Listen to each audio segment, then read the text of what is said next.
آخری نبی ہیں جی اور اس کے ساتھ ہی اس سے متضاد عقیدہ رکھتے ہیں کہ آپ کے بعد ایک نبی مسیح آئے گا، جی اس کے بارے میں کہتے ہیں کہ پوری دنیا اس کے ہاتھ پہ ایمان لائے گی، اتنا بڑا اس کا فیض جاری ہوگا، جی پھر آخری تو وہ ہوئے جو آخر میں آئے گا۔ بالکل صحیح۔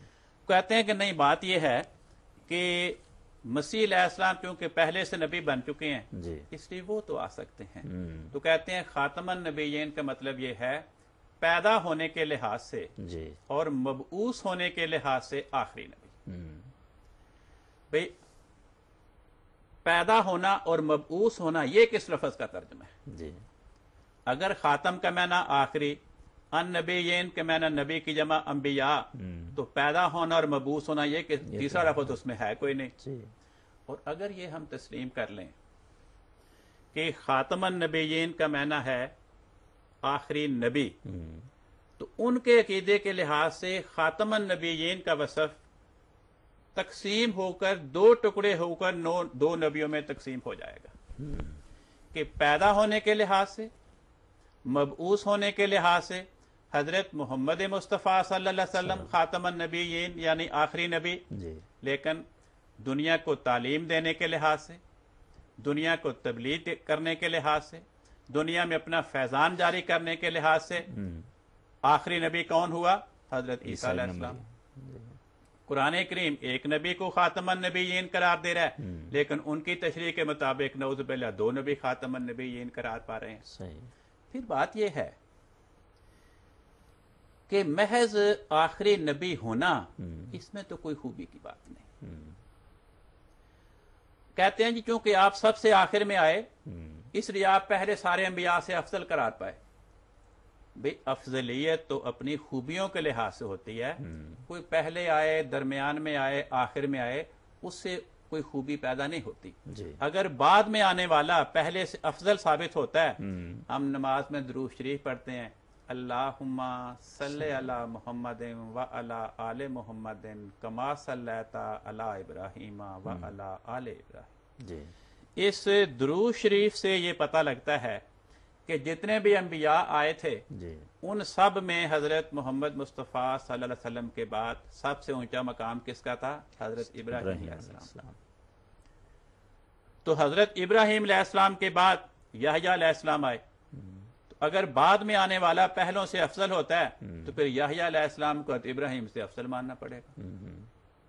زکریہ علیہ السلام ان کے بعد آئے، اگر بعد میں آنے والا پہلوں سے افضل ہوتا ہے تو زکریہ علیہ السلام کو بھی افضل ماننا پڑے گا۔ بلکہ ان کے عقیدے کے مطابق تو حضرت عیسیٰ علیہ السلام جو تمام انبیاء کے آخر میں قیامت کے قریب آئیں گے، جی اگر بعد میں آنے والے کو پہلوں سے افضل ثابت کرتا ہے تو پھر یہ نتیجہ نکلے گا کہ حضرت عیسیٰ علیہ السلام جو قرب قیامت میں تمام انبیاء کے بعد آئیں گے وہ اپنے سے پہلے ہونے والے تمام انبیاء سے افضل قرار پائیں گے، نعوذ باللہ۔ بشمول نبی کریم صلی اللہ علیہ وسلم۔ پھر دیکھیں یہ دنیا جاری ہے، جی لوگ پیدا ہو رہے ہیں، فوت ہو رہے ہیں، پیدا ہو رہے ہیں، فوت ہو رہے ہیں، جی آخر دنیا ختم ہوگی۔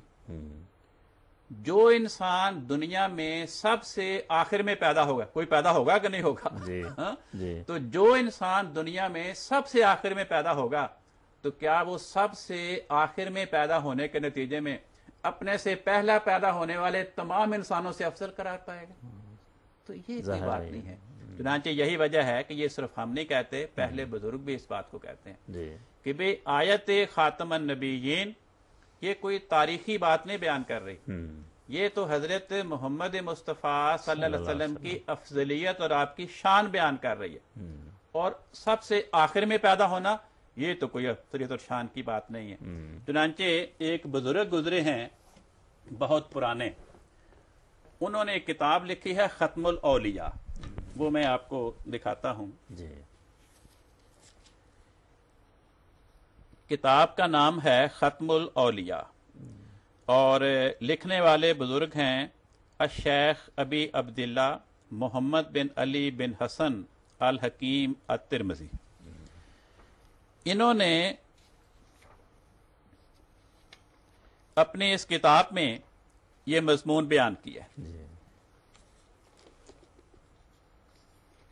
یہ صفحہ 341 میرے ہاتھ میں ہے۔ جی اس میں انہوں نے اس بات پر تبصرہ کیا ہے، کہتے ہیں یظنو جو لوگ حقیقت حال سے بے خبر ہیں وہ خیال کرتے ہیں انا خاتم النبیین تعویلہ، کہ جو خاتم النبیین کا لفظ ہے اس کی تعویل یہ ہے. یہ نہیں کہتے کہ حقیقی مفہوم. تعویل کیسے ہیں؟ ایسا مفہوم جو حقیقی نہ ہو، مجازی ہو. جیسے کالی ٹوپی، یہ لفظ کالی رنگت کو بیان کر رہی ہے، حقیقی مفہوم. کہیں کالا چور، چور تو گورا بھی ہو سکتا ہے. تو لفظ کالا چور میں جو کالا ہے یہ اپنے مجازی مفہوم میں ہے، تعویل ہے، حقیقت نہیں. کہتے ہیں جی خون سفید، حالانکہ خون تو سرخ ہوتا ہے. تو یہ مجاز ہے، تعویل ہے. قرآن کہتا ہے کہ اللہ کی رسی کو مضبوطی سے پکڑ لو. اب رسی تو کوئی دکھائی نہیں دیتی، تو رسی سے کیا مراد ہے؟ خدا کا دین، خدا کی شریعت. تو یہ تعویل ہے، یہ مجاز ہے. تو کہتے ہیں کہ لوگ خاتم النبیین کی تعویل یہ کرتے ہیں انہو آخرہم مبعثاً، کہ حضرت محمد مصطفیٰ صلی اللہ علیہ وسلم تمام انبیاء سے آخر میں مبعوث ہوئے. لوگ کیا تعویل کرتے ہیں؟ یہی آج ہمارے مخالفین تعویل کرتے ہیں، آخر پہ آئے کہ خاتم النبیین کا مطلب ہے تمام انبیاء کے آخر میں نبی بنے.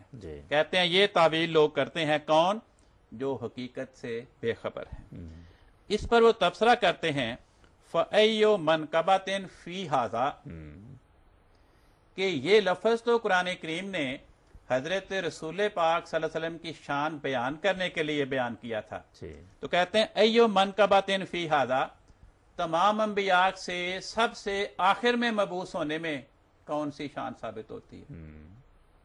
وَأَيُّ عِلْمٍ فِي ھذا، تمام انبیاء سے سب سے آخر میں پیدا ہونے، تمام انبیاء سے سب سے آخر میں نبی بننے میں کون سا علمی نقطہ ہے؟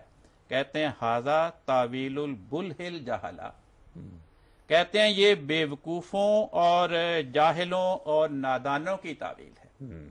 کہ خاتم النبیین جس میں اتنی اعلیٰ شان بیان کی گئی، وہ اس کا مفہوم وہ بیان کر جس میں کوئی شان نہیں، کوئی فضیلت کی بات نہیں.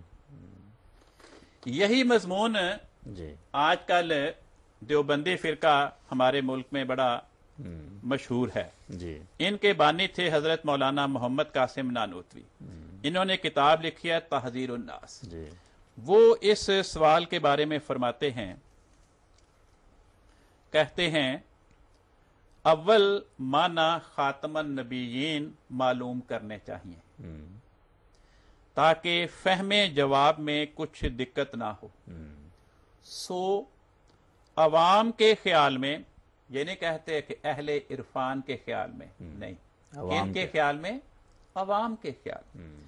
کہتے ہیں سو عوام کے خیال میں تو رسول اللہ وسلم کا خاتم ہونا بئی معنی ہے کہ آپ کا زمانہ انبیاء سابق کے زمانے کے بعد، اور آپ سب میں آخر نبی ہیں.